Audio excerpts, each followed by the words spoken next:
Hi everyone and welcome to my new YouTube channel. If you guys know me personally, you will know that I've always been true crime obsessed and I obviously love to film videos. I've got another YouTube channel that focuses mainly on like fashion and beauty, but I have always wanted to do a true crime YouTube just because I am so obsessed with true crime. I spend a lot of time researching cases anyway, so I just thought why not do some videos myself. So today is my first ever video and I'm going to be doing the Gabby Petito and Brian Laundrie case.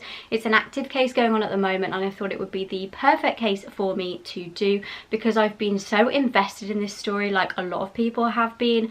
I feel so much for the family of Gabby. I feel like it's really helping to kind of raise awareness of this case, and I obviously know so much that I can kind of delve really deeply into this case for you guys. If you guys do enjoy true crime, please do hit the subscribe button. I will also leave loads of links down below to where you can donate to help Gabby's family. There is a bunch of like fraudulent GoFundMes and things, so I will put the official ones down in the description just so you guys can make sure that if you do want to donate, you're donating to the right place. So just before I get into this case, I do want to warn you guys that there are themes that might be triggering for some people. There are themes of DV, so if that's not for you, please do click out of this video. I also want to say that I don't mean any disrespect to anybody. I really hope that this video can be helpful in putting together kind of like a timeline of the events that have happened.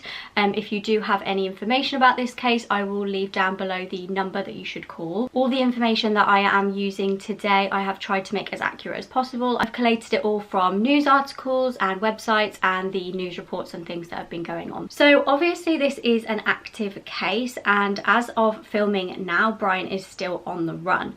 So I do want to let you know that I'm going to try and edit and upload this as quickly as possible, but obviously new stuff is coming out every single day, so if I do have any updates, I'll pop them in the description box. So just a bit of information about Gabby herself. She was actually born March the 19th, 1999, and she was born in Long Island, New York. Everybody who knew Gabby talked about how she was just such a talented, sweet and adventurous girl. If you have looked on her Instagram, you will see that she loved nature, she loved yoga, she loved reading and being creative, and she graduated in 2017 from high school. In early 2019, she met Brian Laundrie, who she knew from school, and they started dating. So Brian is a couple of years older than Gabby. I believe he was born in 1997. So by the sounds of things, they got on really well at first. I think they shared quite similar hobbies, obviously nature being one of them. And at the start of the relationship, Gabby was a sophomore and Brian was a junior. So if you guys are from the UK like me, the kind of equivalent of that is that Gabby was year 11 and Brian was sixth form age.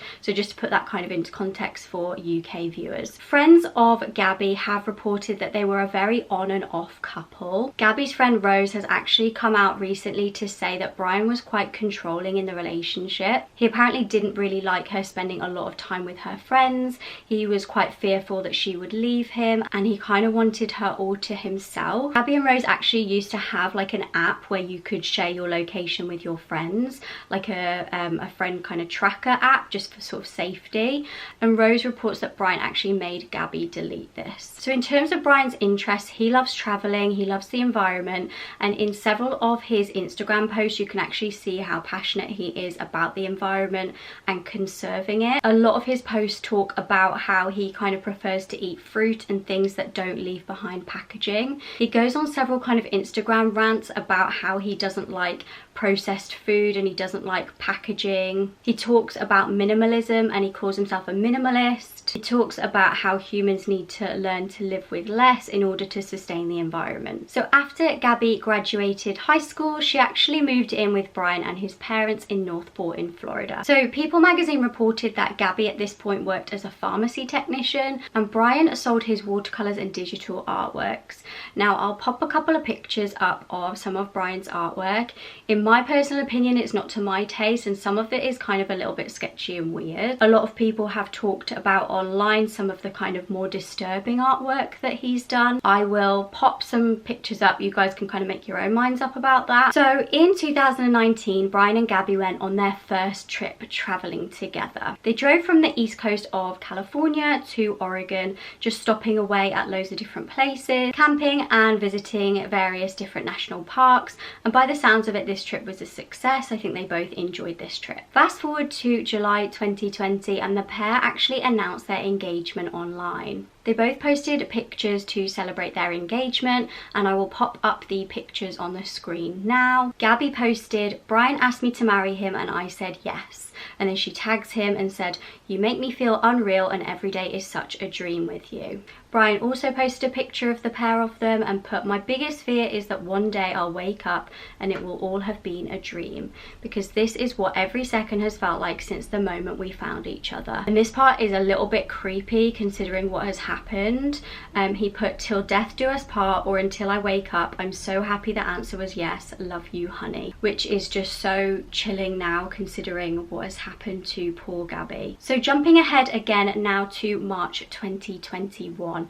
And the couple actually celebrated Gabby's 22nd birthday by hiking the Appalachian Trail. Now, do excuse me if I pronounce any of the names of these places wrong. I'm really not good with geography, but I've done as much research as possible to kind of give myself a good idea of where things happened. In June 2021, Gabby's dad and stepmom, Joe and Tara, relocated to Florida to be closer to Gabby. So now we get to the part of the story where the pair actually embarked on their road trip together. Just before the trip, Gabby actually quit her job as a nutritionist, and they started a cross-country road trip in their Ford Transit van on July the 2nd. They had actually been in Blue Point, New York, as they'd been there for Gabby's brother's graduation ceremony on June the 17th. So I think that's the reason that they started kind of over that region. Their plan was to go on this road trip for 4 months and finish just before Halloween. Now, Gabby had dreams of being a vlogger and kind of documenting her travels. She did have a YouTube channel called Nomadic Static. I will pop the link down below for you guys to check it out. And she did kind of like montage vlogs of the trip. They also both documented the trip on their Instagram, which is actually going to be really helpful for the timeline and kind of piecing where the two of them were in certain areas on certain dates. So on July the 4th, Gabby posted her first ever Instagram photo of their trip. She was posing between a rock formation at Monument Rocks Natural Landmark in Gove County, Kansas. Brian also posted on this date showing just a picture of their van. On July the 8th, Gabby posted from Colorado Springs. I'll pop the pictures up for you guys to see. 2 days later, she posted a photo in southern Colorado's Great Sand Dunes National Park and Preserve. She updated her followers that basically they were going to be heading to Utah. On July the 16th, Gabby posted from Zion National Park in Utah and said that they'd spent 2 nights camping there. Note that in all of her photographs that she's posting on Instagram at this point, she's tagging the location. So she's putting a geotag on all of her photos. Now, this is something that if you guys are into Instagram and things, you will know that this is quite good for increasing engagement. It kind of helps people to find where you are, kind of helps the reach of your posts. Obviously, Gabby is somebody who is wanting to do this as kind of like a job. Obviously, if Gabby is doing Instagram and trying to make kind of a go of Instagram and vlogging and things, she's going to want her post to do as well as possible. And I think tagging the location is a really good way of communicating with her followers where she is, and obviously getting more visibility for those posts, more likes, more shares, etc, etc. On July 21st, she actually posted from Bryce Canyon National Park, again in Utah. Just looking on Google Maps, Bryce Canyon is about 72 miles northeast from Zion, which she previously posted from. So this would be about an hour and a 20-minute drive, just according to Google Maps. Like I said, I'm not very good at geography at all. Then the day after, she actually posted that it had rained every single night that they had camped in national parks, but her kind of positive attitude really shone through in this post, because she actually wrote about how like it didn't really matter that it was raining. I'll read to you what she put. She put, "Rain sounds like a negative thing when camping, but after coming back from a strenuous long hike in the sun with no shade for miles, it's nice to lay listening to the cold rain hit your tent and fight for the blanket." So I guess it means like her and Brian like play fighting for the blanket. That post just really showed me how her kind of positive attitude was shining through there. Sounds like she really tries to look on the bright side. I think it would be quite easy at that point if you're camping in national parks and it's raining to get kind of like down about it and a little bit annoyed. But it sounds like she was a really positive person. So July 26th, Gabby posted from Mystic Hot Springs in Utah, and then 4 days later she posted from Canyonlands National Park in southeastern Utah. In that post, Gabby actually commented on how Brian was hiking barefoot. Now we will come back to this, but basically this really tells us that Brian is a very skilled hiker. I mean, if you are somebody who can hike barefoot, you're obviously very skilled. You obviously know what you're doing. You've obviously got a lot of experience hiking previously. So yeah, as I said, we will come back to this. On July 31st, Gabby posted from Canyonlands and then actually had a 12-day gap.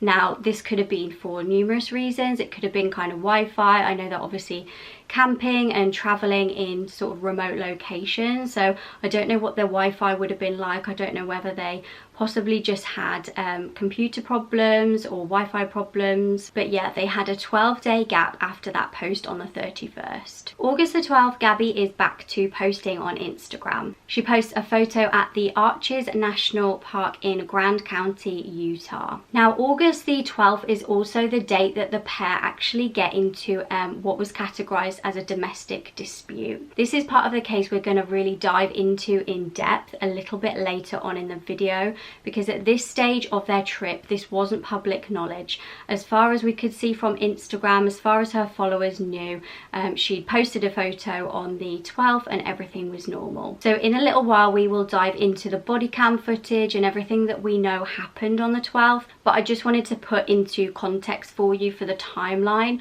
when the fight happened, and we'll come back to it. So August the 19th, a few days later, Gabby actually posted the first YouTube video to their YouTube channel. It was kind of a montage of their travels. As I said before, I'll leave the YouTube channel down below, but Gabby seems really kind of positive in the video. She's telling everyone good morning. She's sort of panning over to Brian, who's doing some yoga, and it just seems like a really chilled out trip. So on this date as well, Gabby posts on Instagram inside and outside of the van, but notice she doesn't put a location tag on, which, as I was saying before, that's very common for her to do the geotags on her posts. For some reason, she doesn't on this post. Some people were also saying that the second picture was a little bit strange. It kind of seems a little out of place on her Instagram feed. I don't know whether we're possibly looking into this too much and kind of overanalyzing it a little bit too much, but it does seem that everything on her Instagram feed is very pretty. It's all very kind of filtered. It's all kind of the aesthetic goes really nicely. And then this post just seems to be a little bit random. There was also speculation that maybe this wasn't posted by Gabby. The landscape apparently doesn't really fit where they were at the time in their road trip. The second picture also looks like the van is kind of on a beach. I'm not sure. You guys let me know in the comments what you kind of think about these pictures. It just seems that the landscape kind of doesn't really fit with where they were supposed to be at that time. So on August the 21st, Gabby reportedly had a conversation over FaceTime with her dad, and he apparently sent them an Uber Eats order of pizza because apparently they were staying in a hotel and the Wi-Fi was down or something, so they couldn't actually order it themselves. They were in Salt Lake City and there was apparently some sort of power cut, and I do believe that people have come out and spoke out and said that this was the case. Apparently people living nearby in Salt Lake City said that there was a power cut and this is kind of normal for that area. I'm not sure, but apparently this has been confirmed. On August the 24th, they were still at the same hotel, and this has been confirmed by the staff there. Now, Gabby again spoke to somebody on the phone. She spoke to her mum apparently. Gabby said that they were going to be leaving Utah and heading to Grand Teton National Park in Wyoming, and then they were going to head to Yellowstone National Park. So apparently her mum actually spoke to her on FaceTime. She saw Gabby. She said she didn't notice anything wrong, and Gabby obviously let her know where they were planning on heading. August 25th, again there is a post to Gabby's Instagram. Now we don't know who posted this, whether she posted it herself or whether somebody else posted it on her Instagram, but it doesn't seem to really fit with the kind of timeline that we know, and it doesn't seem to really fit with everything else that was going on her Instagram. Again, there was no location tag, which was strange. So this is the butterfly mural photos, and you've probably seen these all over the internet. They have gone kind of viral obviously with this case. In the photos she's smiling, there's a butterfly mural behind her,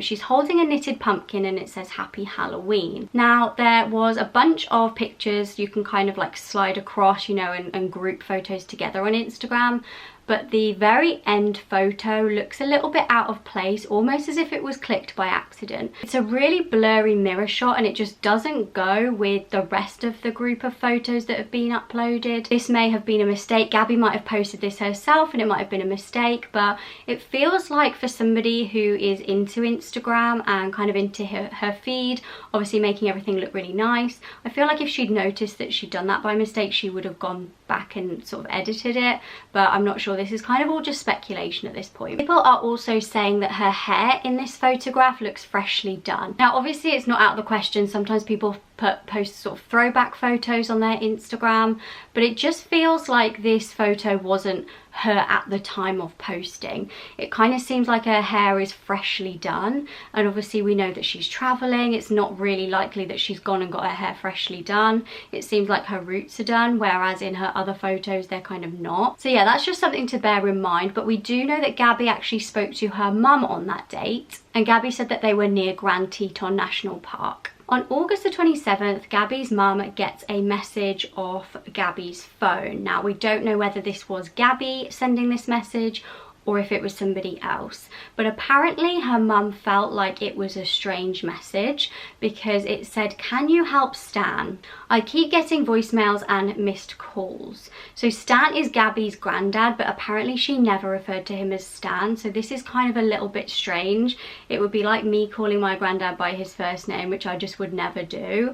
So apparently her mum at this point felt like there was something strange going on. So again, just for the purpose of the timeline, this date was also when a alleged argument happened at a restaurant. Now there are several witnesses to confirm this. Apparently there was kind of an incident at a restaurant, but again I will come back to this because this at this point wasn't public knowledge. On August the 30th, Gabby's mum again gets a text off Gabby's phone, and this is the last text she would receive off Gabby's phone. The text just said "no service in Yosemite." Now apparently this was a little bit strange to her mum because she felt like the message was quite short. I don't know, I feel like in general you tend to know people and know how they speak to you, especially a family who you're in contact with regularly. So I know if, for instance, my mum or my sister would sort of send me a message, I would tend to get a vibe about whether that was really them or whether something seemed a little bit off, and I think her mum at this point thought something was a little off. So again, we don't know whether that was actually Gabby sending that message or somebody else doing it as a kind of a decoy to maybe make people think that they were in Yosemite when they weren't. I don't know, it's a little bit of a strange one. So in the first week of September, obviously Gabby's family now start to get a little bit concerned. There's been those couple of strange messages, and apparently they hadn't heard from Gabby since then and for a while, and she hadn't been posting on Instagram either. I can only imagine how scary this must have been for Gabby's family to start panicking that they hadn't heard from her. Obviously she's such a long way away, and they really don't know what's going on. So apparently they all kind of started reaching out to each other, reaching out to other family members saying, "Have you heard from Gabby?" And nobody had heard from her. So at this point Gabby's family actually reached out to Brian's family to obviously see if they'd heard from Brian, if they'd heard from Gabby, and apparently they heard nothing back from them, which is really, really strange. So on September 10th, they were obviously really panicked at this point, and they contacted the sheriff's department, but they didn't seem too concerned about Gabby being missing. I think they maybe just thought she's an adult, she's on, you know, a road trip, maybe she doesn't have signal, that kind of thing, but apparently they didn't take the concerns too seriously. So on September the 11th, Nicole filed a missing persons report, and this is just when things just start to go from bad to worse. Now bear in mind this is September the 11th. We later find out that Brian actually returned home in Gabby's van around September the 1st. He returned home to his parents' house, and apparently neighbours also report that they saw him around that kind of time. But do just bear in mind that all the dates that we get from Brian's parents are going to be slightly questionable. We don't know what their motives are, we don't know what they're potentially covering up, what they might be hiding, we don't know whether anything is fully accurate. So this is where things are kind of interesting. He came back in Gabby's van without Gabby, as I mentioned, and if her text is accurate that they were in Yosemite on August the 30th, I worked out it would have taken around 42 hours to get back to Brian's parents' house.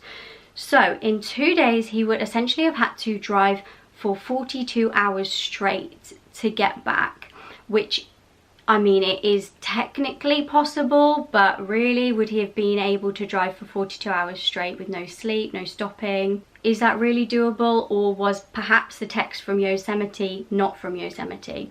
I'd be really interested to see if there's a way to kind of track where that text was sent from. I know technology these days can be really quite advanced, so I'd be really interested to see if there's a way to actually find out whether that text really was sent from Yosemite, or where it was kind of like maybe a decoy for the mum to think that they were somewhere that they weren't. So when Brian was home from the trip, neighbours actually reported that he was acting completely normal.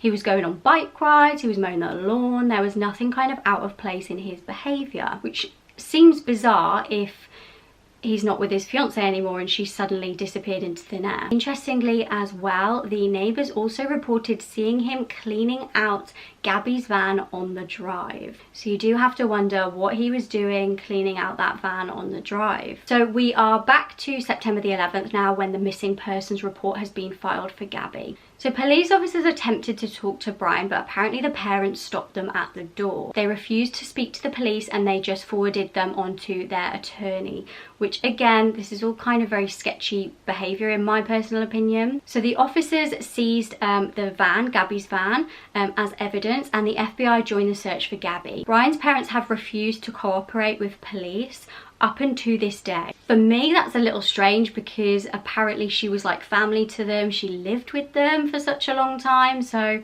it's a little strange that they are not speaking to the police. Brian's sister Cassie actually did speak to the media. It seemed like she was being quite cooperative. Just from the short clips that I've seen of Brian's sister, obviously everybody can make their own opinions up, but she seemed kind of to come across as genuine to me. She said she wanted Gabby to be found safe and well, and she was hoping this was just all kind of a misunderstanding. At this stage, obviously, Gabby's parents have realised that Brian's parents are not talking for some reason. So they actually wrote an open letter and released this to the press. They essentially begged them for help. They begged the parents to put yourselves in our shoes. We haven't been able to eat or sleep and our lives are falling apart. We believe you know the location of where Brian left Gabby and we beg you to tell us, which is just so heartbreaking. Like, I can't imagine how horrible that must be for the family and what they're going through. So people then started protesting outside of the home of the Laundries. They are known in the press as the dirty laundries by some people. That's what they were kind of nicknaming them. There was obviously growing frustration that they weren't speaking and nobody knew where Gabby was. They were just completely silent, and obviously Gabby's parents are going through such a horrendous time at this point and still to this day. Brian obviously knows something, you know, he's come home from the trip. He's got information that he can give to people. He's just choosing not to give it. In my personal opinion, and this is just my personal opinion, Brian has obviously told his parents something. You know, I wouldn't come home without my fiance if I had one and just be like, okay, I'm not going to tell you any information. It's very, very strange.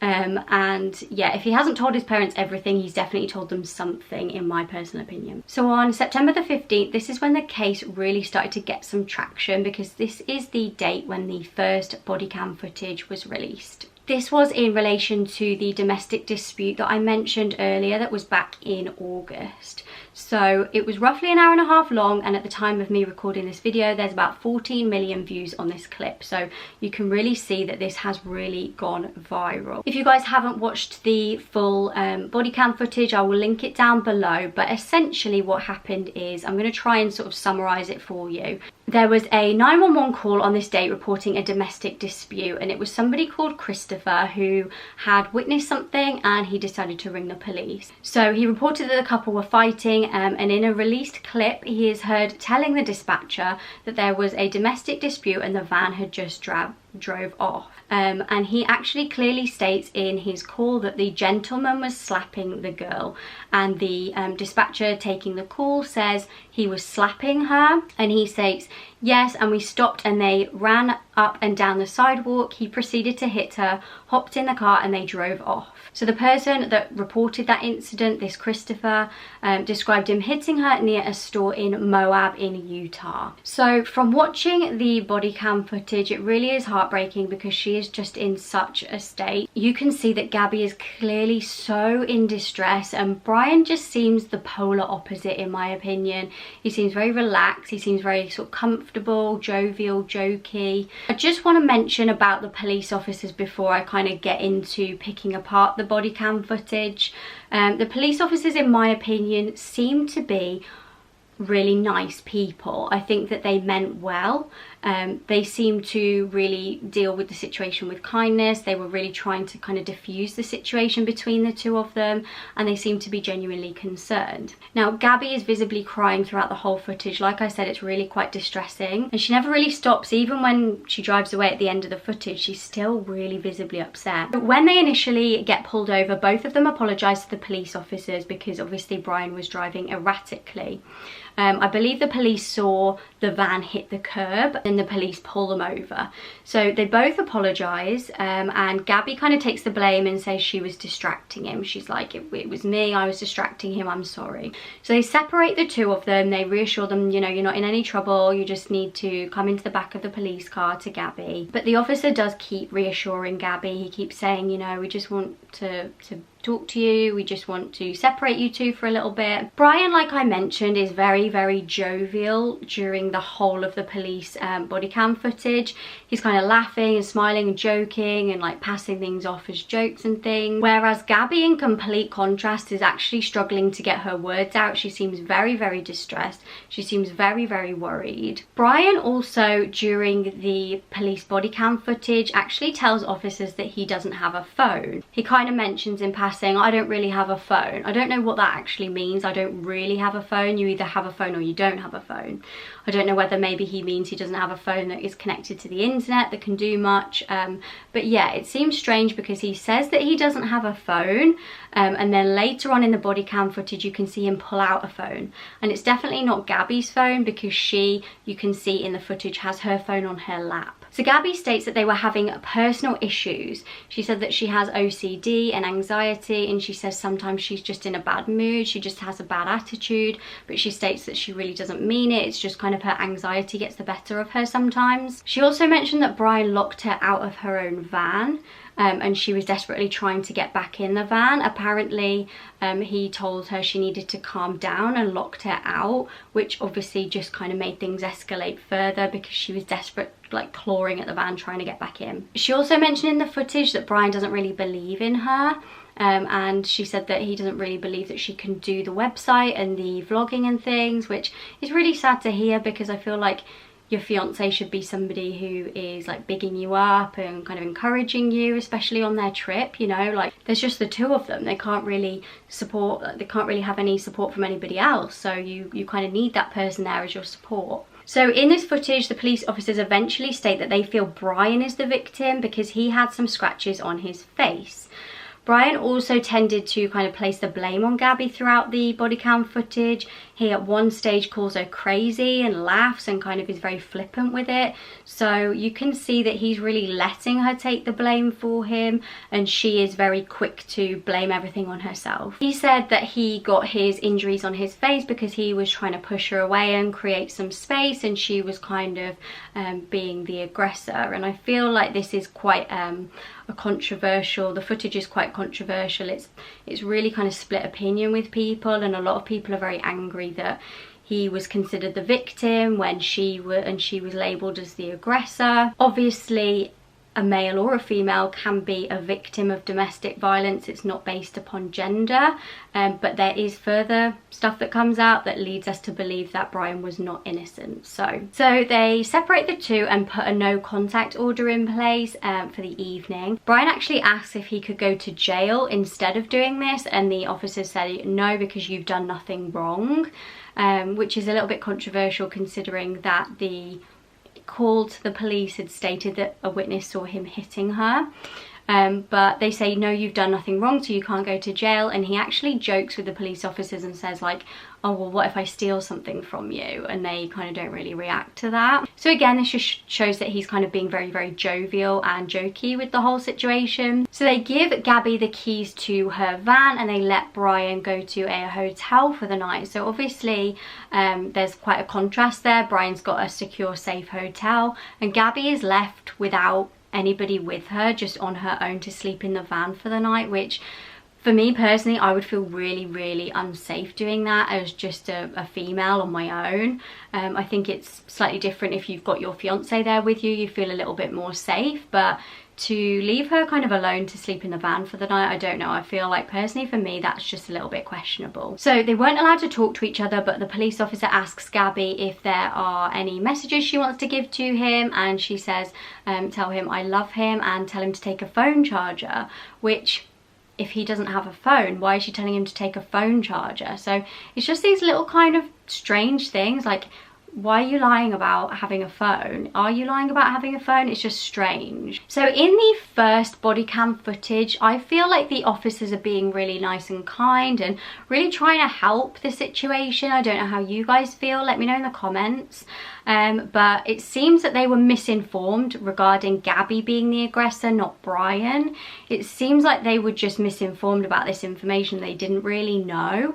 And the incident was actually categorized as a mental health crisis. So more recently, second body cam footage has actually come out, which shines a slightly different light on the first body cam footage and makes me feel really upset, and kind of upset with the officers as well. So in this footage you can see more of Gabby being spoken to on her own, and in this footage the officer states that he can see some injuries on her, and you can actually see in the footage very sort of slightly, you can see the injuries he's talking about.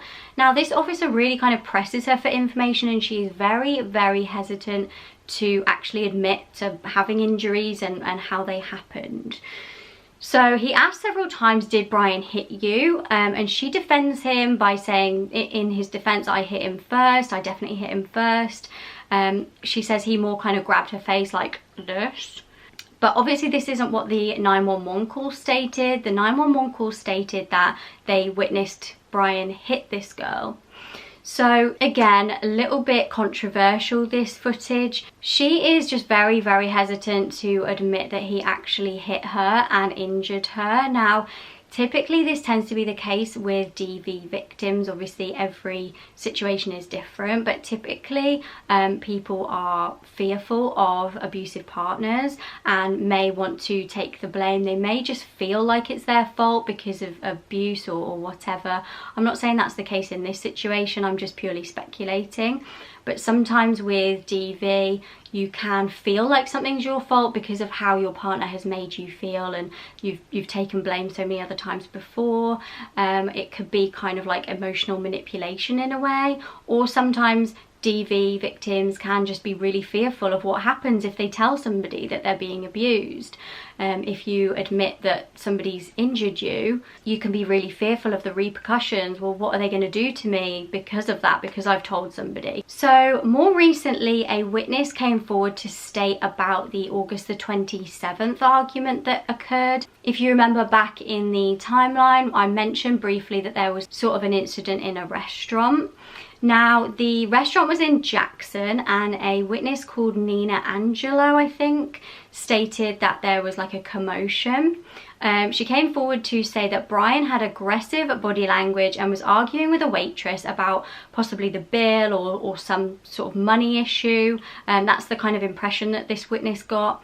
And she said Gabby left crying and seemed embarrassed, and apparently returned back to get Brian to leave. She was crying at the sidewalk at one point, and the restaurant also confirmed that this argument did take place. So this is just like a little glimpse into what was kind of a little bit chaotic sometimes in their relationship.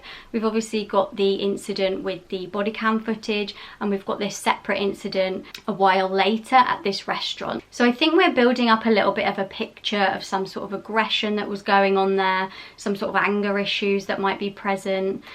So yeah, we're just kind of building up a a bit of a, it's all sort of like piecing a puzzle together really. On September the 14th, obviously we still don't know where Gabby is at this point. Gabby's stepdad and a friend went out to search Grand Teton National Park. And on September the 15th, Brian was named a person of interest in this case, but he was still not cooperating with law enforcement, and obviously he hasn't to this day. A little bit of a side note and a kind of a strange element to this story that I'm not sure is actually really relevant or involved, but it's worth kind of mentioning, is around the same time, Newlyweds Kyla Schultz and Crystal Turner, I hope that I've got those names right, were camping and they were found dead on August the 18th in Grand County, Utah. I thought it was just worth mentioning because this kind of has been linked to this case, but apparently police state that these murders, deaths aren't connected to the Gabby case, but it's just something to be aware of just in case any further information comes out in the future. Obviously, as of filming, the police is stating that these two incidents aren't connected. So on September 17th, Brian's parents actually themselves contact the FBI and state that Brian is missing. Brian becomes a missing person, and now they said that he left on the 14th to go hiking at the Carlton Reserve. Now, this is very, very large area and it's very hot this kind of time of year in September. I'll pop a picture up just to show you the kind of scale, but you can obviously look on Google Maps if you're interested. This is a very, very large area. His Mustang was found nearby and police actually ticketed the car, but they didn't check the license plate, so they didn't realize that this car was related to Brian, that it was Brian's car. The parents state that on the 16th of September, they found the car and brought it home. Now, this is bizarre to me because if you are reporting that your son is genuinely missing, if you think that he's seriously gone missing, he might injure himself and we're really worried about his whereabouts, why are you going to move his only sort of method of coming home and take his car? Did they also have keys to his car as well? That's another question that I have. It's a little bit strange. I feel like if he was really missing, they'd kind of leave the car for the police to search. You know, you might be tampering with evidence if you really feel that he's gone and maybe he's been taken by somebody, I don't know. Feels very strange that they went and they took his only means of transport back home so that he definitely can't now drive home. Does that make sense? So shortly after this, the hunt for Brian began, and basically they were hunting this Carlton Reserve from the tip-off from the parents. It's basically a swamp with loads of alligators. As I said, very, very hot this time of year as well. So the hunt is actually still ongoing for Brian, and I'm sure you've seen a bunch of images of him online, but I will put more images up of Brian just in case anybody hasn't heard of this case and could do with having a look at him and seeing what he looks like. So shortly after this, the hunt for Brian began, and they were hunting and still are, I believe, hunting the Carlton Reserve for him off the kind of tip off of the parents that he was there. The reserve is, like I said, very, very hot and basically a large swamp full of alligators, etc. Like, it's not somewhere that you would particularly want to be, but like we've mentioned before, Brian is a very skilled hiker, and he apparently was used to hiking in, you know, all kind of terrains and dangerous areas. On September the 23rd, neighbours came forward to say that in the first week of September, the Laundrie family had a new camper attachment for their pickup truck. Seems very strange. He's come back from this trip without his fiancée and they're all of a sudden getting a new camper attachment. And apparently they noticed that the family went on some sort of camping trip on September the 11th after they learned that Gabby was missing.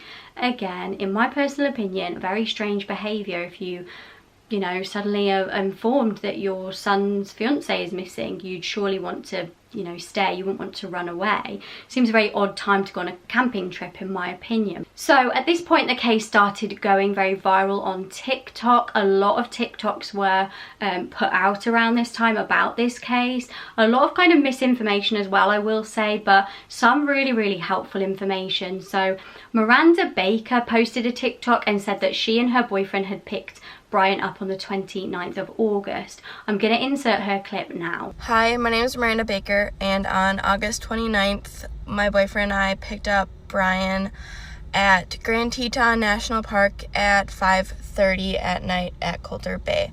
I'm hoping this can help someone identify him because I saw him from TikTok which then made me call the authorities, and my boyfriend and I have been in contact with a bunch of different people to help piece together different parts of this case. But we picked him up at Coulter Bay, like I said, at 5:30. He approached us asking us for a ride because he needed to go to Jackson, which we were going to Jackson that night. So I said, hop in. He hopped in the back of my Jeep. We then, proceeded to make small talk. But before he came in the car, he offered to pay us like $200 to give him a ride, like 10 miles. So that was kind of weird. He then told us he's been camping for multiple days without his fiance. He did say he had a fiance, and that she was working on their social media page back at their van. Then once, like, in conversation, I brought up, yep, like, we're going to Jackson. He freaked out. He's like, nope, I need to get out right now.